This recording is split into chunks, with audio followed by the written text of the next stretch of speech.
Hello dear students, welcome to my YouTube channel. Today I am going to explain you class 12th V stars the third level which is written by Jack Finney. ये जो chapter है आपके पास the third level, ये एक different kind का quantum theory पे related एक chapter है. इसके अंदर जो मेन कैरेक्टर है वो मेन कैरेक्टर एक कुछ ऐसा अजीब सा कुछ एक एक्सपीरियंस ऐसा करते हैं. उसका नेम होता है, जो कैरेक्टर है इसमें, चार्ली. वो ऐसा एक्सपीरियंस करते हैं जिसको वो प्रूव करना चाहते हैं कि मेरे साथ ऐसा हुआ है. वो एक ऐसी जगह पे पहुंच जाते हैं कि वो अपने एक साइकोटिस्ट फ्रेंड होता है सैम. यहाँ पे आपको कैरेक्टर्स के 3 में कैरेक्टर्स हैं इसके अंदर. फर्स्ट वन कैरेक्टर है इसके अंदर चार्ली, जिनके साथ ये इवेंट होती है. दूसरे इनके फ्रेंड जो हैं, दो कैरेक्टर हैं, सैम वेनर, जो साइकेट्रिस्ट भी हैं और इनके फ्रेंड भी हैं. तो उनको ये एक्सपीरियंस कुछ ऐसा बताते हैं, लेकिन वो इस चीज़ पे बिलीव नहीं करते हैं. बाद में कुछ ऐसा होता है कि इनको सबको बिलीव करना पड़ता है. थर्ड वन है इनकी वाइफ. तो इसके अंदर 3 मेन कैरेक्टर्स हैं. जो स्टोरी चारों तरफ घूमती है वो चार्ली के एक्सपीरियंस पे बेस्ड है. वो यहाँ पे बात करते हैं कि थर्ड लेवल पे राइटर ऐसा क्लेम करते हैं कि मैं एक ऐसी जगह पे जाके आया हूँ जो थर्ड लेवल है. अब थर्ड लेवल का मीनिंग, वो एक सबवे से होते हुए एक ऐसी जगह चले गए हैं जहाँ पे उन्होंने अलग अलग सी चीज़ें एक्सपीरियंस की हैं, लेकिन उनके पास उस चीज़ का प्रूफ नहीं है. लेकिन कुछ टाइम के बाद उस चीज़ का उनको प्रूफ भी मिलता है. बहुत ही इंटरेस्टिंग स्टोरी है. एक फिज़िकल अनकॉन्शियसनेस या फिर मेंटली अगर वो मेंटली अनकॉन्शियस होते हैं तो फिर उनको याद कैसे रहेगा. एक ब्रेन उनका ऐसी जगह चला जाता है, बट अगर उनका अकेला ब्रेन ऐसी जगह चला जाता है कि ऐसा हुआ है, तो वो टोटली एक फैंटेसी बन जाएगा. लेकिन यहाँ पे कुछ चीज़ें प्रूफ भी देती हैं. तो ये साइंटिफिक बेस का एक चैप्टर है जिसको साइंस प्रूव करता है कि हाँ ऐसा होता है, लेकिन फिर भी कुछ लोग मानते हैं कि ऐसा नहीं होता है. तो ये स्टोरी बहुत ही ब्यूटीफुल वे में डिस्क्राइब की गई है. Third level refers to the subway of the Grand Central New York, which was supposed to take people to Galesburg, Illinois of 1894. For Charlie, the third level of the station was the medium of the escape from the harsh realities of modern life. It was almost imaginary place where he could combine fantasy and reality. As the story progresses, we realize that his accidental arrive at the third level was actually imaginary. He bought old currency, but he could never find the third level again because it actually didn't exist. Modern life is full of the insecurity, stress, and the fear, so people are always looking for some escape. They restore to some leisure time activities or hobbies to balance the dullness of their life, and so pass time the fruitful and pleasant manner. Charlie talks to his psychiatrist friend Sam about the third level, and that he found his friend Sam called it the waking dream wish fulfillment. Charlie collected stamps as a temporary refuge from reality. अब इसके अंदर ये बताना चाहते हैं कि Charlie को एक हैबिट थी स्टैम्प कलेक्शन की.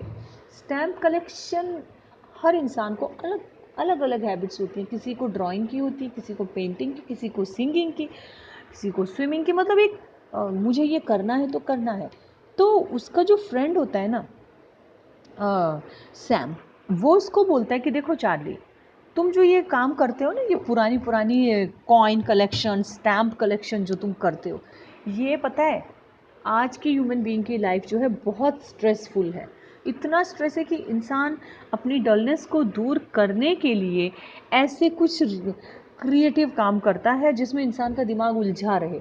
एक मतलब एस्केप, किसी चीज़ को एस्केप करने का मतलब मॉडर्न लाइफ की रियलिटी हार्शनेस जो है उससे बचने के लिए ये सब काम किए जाते हैं. और देखो थर्ड लेवल तो होता ही नहीं है.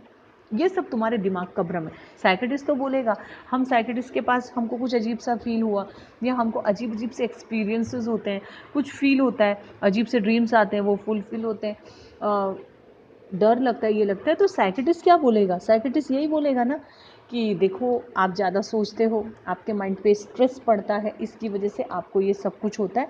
ऐसा कुछ नहीं होता है, आप अपने माइंड को रिलैक्स करो। तो चार्ली को उसका फ्रेंड सैम जो है वो क्लियर कट वर्ड्स में बोल देता है कि चार्ली, थर्ड लेवल की जो तुम बात कर रहे हो, तुम जिस जगह की मेरे से बात कर रहे हो, वो ऐसी कोई जगह है ही नहीं।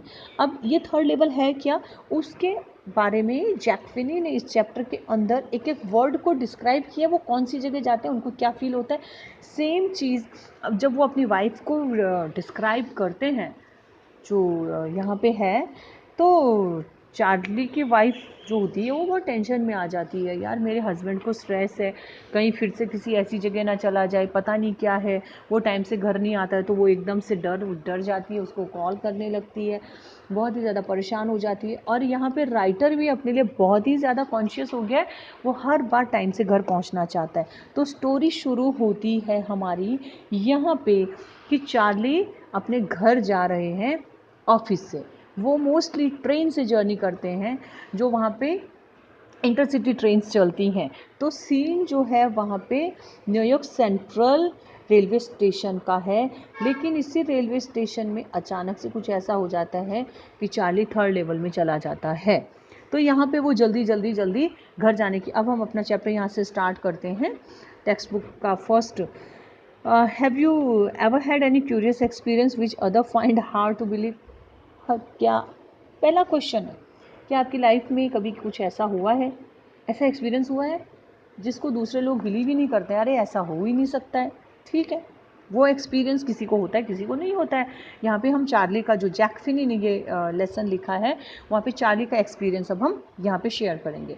The president of New York central and the New York, New Haven and Hartford railroads was swear on the stocks the timetable that there are only two, but I say there are three because I have been on the third level on the Grand Central Station. Yes, I have taken the obvious step. I talked to a psychiatrist friend of mine. Among others, I told him about the third level at the Grand Central Station, and he said it was a waking dream, wish fulfillment. He said I was unhappy, that made my wife to kind of mad, but he explained that he meant the modern world is the full of the insecurity, fear, war, worry, and all the rest of it, and that I just want to escape. Well, who doesn't? Everybody I know wants to escape, but they don't wander down into any third level at Grand Central Station. मैं बोलता हूँ the presidents of New York central New York, वहाँ पे मैंने ये बोला कि जो दो रेलवे स्टेशन के दो वेज है, तीसरा भी है, थर्ड लेवल भी है। मैंने बोला नहीं, एक ऐसा सेंट्रल स्टेशन है। यस, मैं गया हूँ वहाँ पे, मैंने मेरे साइकोलॉजिस्ट फ्रेंड को बताया, देखो मैं गया हूँ, मैंने वहाँ ये एक्सपीरियंस किया, ऐसा किया। मेरा फ्रेंड बोलता है देखो ऐसा कुछ भी नहीं है, ये तो तुम्हारा सिर्फ एक वेकिंग ड्रीम है, मतलब एक एस्केप करना। हम ऑफिस से एकदम टायर्ड होते हैं, बहुत बॉस ने काम दिया है, बहुत सारे प्रोजेक्ट हैं, टेंडर पास होना, सो मैनी वर्क, तो हम बहुत घर जाते जाते एकदम से ऐसा मन करता है अभी बस कोई ऑफिस की बात ना करे, बस कोई ऐसी जगह हो जहाँ पे सिर्फ मैं हूँ, मेंटल पीस हो और मैं घूमता रहूँ, कोई भी स्ट्रेस ना हो। उसका फ्रेंड वही बोलता है देखो ये तुम्हारा भ्रम है, ऐसा कुछ भी नहीं। आज की दुनिया में इनसिक्योरिटी है, फियर है, वॉर है, वरी है, और इन सब से बचने के लिए हमारा माइंड ऐसा कभी कभी चलते चलते ऐसा हमको लगता है किसी दूसरी दुनिया में पहुंच गए हैं। ऐसा कुछ भी नहीं होता है, यहाँ पे वेकिंग ड्रीम है तुम्हारी ड्रीम्स को फुलफिल करने के लिए। मैं बोलता हूँ ऐसा नहीं है, थर्ड लेवल एग्जिस्ट करता है, but that's the reason he said. और उसके बाद तो हाँ, अबव पैराग्राफ में लिखा है मेरी वाइफ, उसकी वाइफ का नाम भी यहाँ पे दिया है कि मेरी वाइफ बिना काइंड ऑफ मैड का मतलब ये नहीं है कि वो पागल हो गई, वो मेरे लिए बहुत वरीड रहने लग गई, बहुत वरीड। अगर मैं टाइम से घर नहीं पहुँचता हूँ तो वो बहुत परेशान हो जाती है। इसलिए मैंने सोचा हाँ ये एक्सपीरियंस एक बार हुआ है, दूसरी बार पता नहीं होगा कि नहीं होगा, मेरे पास तो कोई प्रूफ भी नहीं है finally. But that the reason, second para में रीड कर रही हूँ, that the reason he said My friend all agreed. Everything pointed to it. They claimed my stamp collecting, for example, that's a temporary refuse to reality. Well, maybe, but my grandfather didn't need any refuse from reality. वो मुझे बोलता है कि तुम्हारे पास एक hobby है stamp collection करने की, वो भी इसलिए है क्योंकि तुम अपनी जो प्रेजेंट लाइफ तुमको मिली है उससे तुम उससे सेटिस्फाइड नहीं हो, तुम्हें कंटेंटमेंट नहीं है, इसलिए तुमको क्या, तुम कंटेंटेड नहीं हो उसके प्रति, तो तुमको क्या करना है, तुम ऐसा काम इसलिए करते हो कि तुम रियलिटी से थोड़ी देर के लिए अपने मन को बहला सको। तो मैं बोलता हूँ, मैंने बोला कि अच्छा, मुझे मुझे तुम बोलते हो कि मैं अपनी लाइफ से सेटिस्फाइड नहीं हूँ, मेरे दादाजी भी तो ये काम करते थे।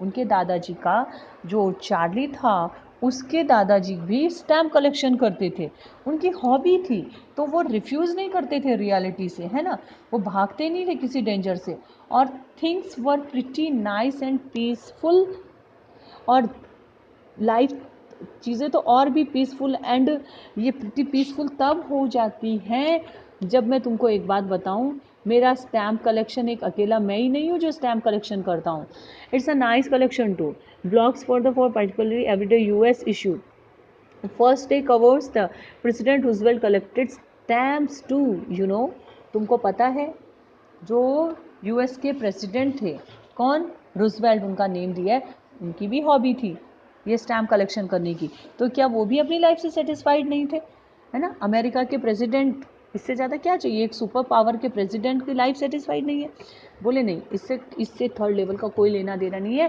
साइकेटिस्ट तो मतलब, बट साइकेटिस्ट मानने को तैयार ही नहीं था कि थर्ड लेवल होता है, उसकी वाइफ भी मानने को तैयार नहीं थी, लेकिन अकेला चार्ली एक था जो ये बोलता था, उसको पक्का पता था कि थर्ड लेवल होता है। अब ऐसा क्या उसके पास प्रूफ है कि थर्ड लेवल होता है, वो एक्चुअली थर्ड लेवल में जाके आया और उसने वो एक्सपीरियंस किया, एक एक चीज़ को एक्सपीरियंस किया। Anyway, hairs what happened the grand central. अच्छा, अब वो स्टोरी सुनाता है कि वो क्यों इतना प्रूफ के साथ बोल रहा है कि थर्ड लेवल होता है।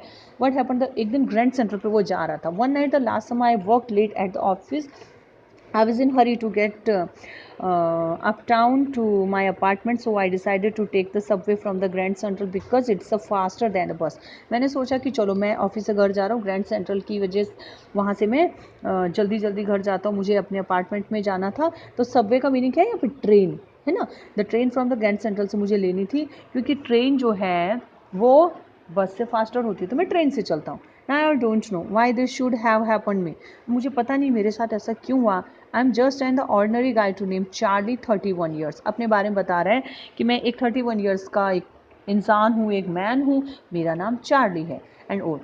I was wearing tan gabardine suit and straw hat with a fancy band. मैंने क्या पहना हुआ था, एक गैबरडाइन सूट का मतलब एक हार्ड फैब्रिक का बना हुआ मैंने सूट पहना हुआ था, यहाँ पे दिया हुआ है, एक हैट पहना हुआ था fancy band. I passed a dozen men who looked just like me and I wasn't trying to escape from anything. I just wanted to get home to Louisa my wife. मैं जल्दी जल्दी उस central station से चलने लग गया। मेरे जैसे बहुत सारे आदमी थे, बहुत सारे मैन थे वहाँ पे स्टेशन पे। मैं किसी से एस्केप नहीं कर रहा था, बच नहीं रहा था, मैं तो भाग रहा था जल्दी जल्दी, इसलिए मेरी वाइफ के पास लुइसा, क्योंकि वो मेरी चिंता कर रही होगी, घर जाना था मुझे।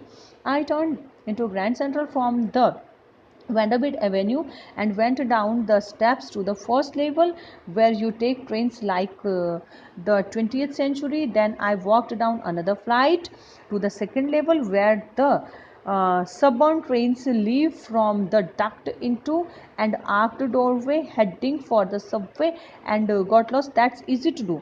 I have been in out of the Grand Central hundreds of times, but I'm always bumping into the new doorways, the stairs and corridors. Once I got into the tunnel about the mile long and came out in the lobby of the Roosevelt Hotel. Another time I came and the office building and the 46th Street 3 blocks away. अब उसके बाद वो बता रहे मैं कहाँ गया, पहले मैं फर्स्ट वहाँ पे ग्रैंड सेंट्रल वैनफील्ड एवेन्यू की तरफ गया, वहाँ से कुछ स्टेप्स थे फर्स्ट लेवल के, वहाँ से हम 20th सेंचुरी में जैसे ट्रेन लेते हैं वहाँ से हम ट्रेन ले सकते। फिर उसके बाद वो फिर नीचे गया, यहाँ पे फ्लाइट दिया है उसने, फ्लाइट का मीनिंग क्या है, स्टेयर्स जो फ्लाइट लेता है, जो एस्केलेटर्स होते हैं वहाँ से वो सेकंड लेवल पे गए, नीचे की तरफ जा रहे हैं वो। फिर वहाँ से उसको ट्रेन्स मिलते थे। अब उसके बाद पता नहीं अचानक से उस सबवे से वो कैसे वहाँ बोलता है कि मैं अपना रास्ता भटक गया, मेरे साथ क्या हुआ। वो ईजी नहीं था, दैट्स ईजी। फिर उसके बाद क्या हुआ, ग्रैंड सेंट्रल में 100 टाइम्स गया हूँ और कई बार bumping into the new doors, मतलब वहाँ पे मुझे नए नए डोर्स मिलते रहते हैं, स्टेयर्स कॉरिडोर। उसके बाद टनल में गया, अ माइल लॉन्ग थी वहाँ पे, और एक लॉबी में गया, वहाँ पे एक रूजवेल्ट होटल था। और किसी दूसरे time I came up to the office building 46th street. जब मैं मेरे ऑफिस जाता था तो वो 46 स्ट्रीट, वो एड्रेस उसने वहाँ पे दे के रखा है जहाँ से मेरा ऑफिस 3 blocks अवे था। Sometimes I think Grand Central is growing like a tree pushing out a new corridor staircase like roots. कई बार मुझे ऐसा फील हुआ कि ये ग्रैंड सेंट्रल ऐसा क्यों हो रहा है, यहाँ पे ट्रीज आ रहे हैं, कॉरिडोर्स आ रहे हैं, स्टेयरकेस, मतलब ऐसे इतने सारे स्टेयरकेस कहाँ से आ रहे हैं यहाँ पे। Next page. हाँ, they're probably a long tunnel that nobody knows about, the feeling the way under the city right now on its way the Times Square and the maybe another Central Park, and maybe because of the many people through the years Grand Central has been an exit, the way of the escape. Maybe that's how the tunnel I got into, but I never told my psychiatrist friend about that idea. There is probably long, एक लंबी सी tunnel थी, उसके बारे में कोई नहीं जानता था उस सिटी, मतलब उस वहाँ से कौन जाता है कोई किसी को मालूम नहीं था।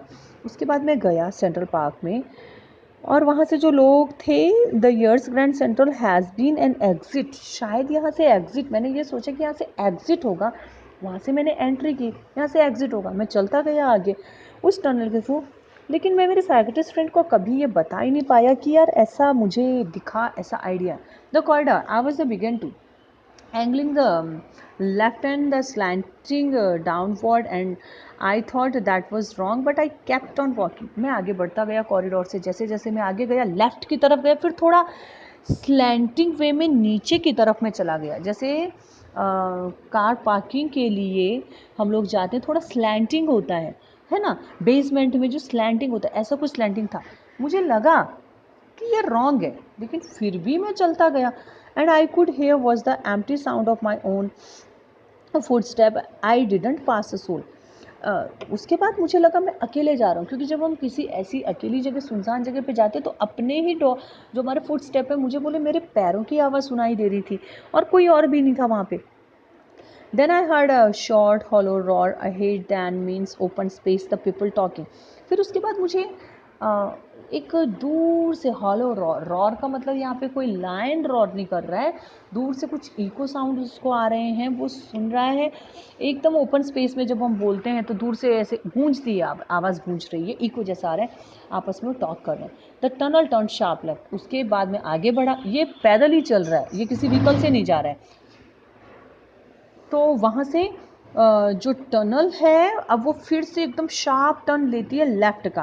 I went down short of the flight stairs eight came out on the 3rd level grand central station. उसके बाद मैं फिर से नीचे गया, और एक शॉर्ट, एक फ्लाइट, मतलब वही स्टेयर से वहाँ से वो नीचे जाता है, 3rd level grand central station पे जाता है। Just for a moment I thought I was back on the 2nd level, मुझे लगा मैं 2nd लेवल पे आ गया हूँ, but I saw the room was smaller, there were fewer ticket windows and train gates, and the information booth center was the wood and old looking, and the man on the booth wore green eye shade and long black sleeve protectors. The light were dim and short of the flickering, then I saw why they were open flame gas lights. उसके बाद जब मैं नीचे गया, मुझे कुछ अजीब सा तो लग रहा था, नीचे चला गया। उसके बाद टिकट विंडो में मुझे एक दिखी जहाँ पे ट्रेन के गेट्स थे, इन्फॉर्मेशन बूथ भी थे, और वहाँ का जो फर्नीचर था ना, वुड से ओल्ड लुकिंग मुझे लग रहा था। फिर मुझे ऐसा लग रहा था आज की डेट में तो 20th सेंचुरी में तो इस टाइप के रेलवे के गेट नहीं होते हैं, ये अजीब से क्यों मुझे लग रहा है। फिर एक टिकट विंडो दिखी, वो वुड से बने हुए थे, टिकट विंडो देखी, वहाँ पे बूथ था, एक मैन बैठा हुआ था, एक आदमी था, उसके ग्रीन आई शेड थे, और आई शेड मतलब ग्रीन कलर के, उसने स्पेक्टिकल्स पहने हुए थे, और ग्रीन आई शेड थे ऐसे दिखे, एंड लॉन्ग ब्लैक स्लीव्स का उसने वहाँ पे कपड़े वो सब पहने थे, प्रोटेक्टर्स थे। उसके बाद लाइट जो थी डिम लाइट थी और फ्लिकर कर रही थी, एकदम शाइनिंग नहीं था, बार बार से कम ज़्यादा हो रही थी। तो मैंने बोला ये गैस लाइट्स है। आई सो वाई, मुझे ऐसा आइडिया, ऐसा क्यों यहाँ पे ये लाइट ऐसे फ्लिकर क्यों कर रही है। एक्चुअली वो इलेक्ट्रिकल सप्लाई नहीं थी, वो वहाँ पे गैस फ्लेम्स थे, गैस लाइट्स वहाँ पे। तो इस टाइप की चीज़ें तो आज के मॉडर्न ज़माने में तो यूज़ नहीं होती हैं। तो वो वहाँ पे कंफ्यूज हो गया और फिर उसने आगे जाना शुरू किया। तो स्टूडेंट्स, अभी मैं इसका पार्ट है इतना ही इसमें एक्सप्लेन कर रही हूँ। सेकंड पार्ट जो है इसका, इस चैप्टर का, मैं नेक्स्ट वीडियो में अपलोड करूँगी। सो होप कि आपको मेरा ये वीडियो पसंद आया होगा। नेक्स्ट पार्ट के लिए सेकंड पार्ट आप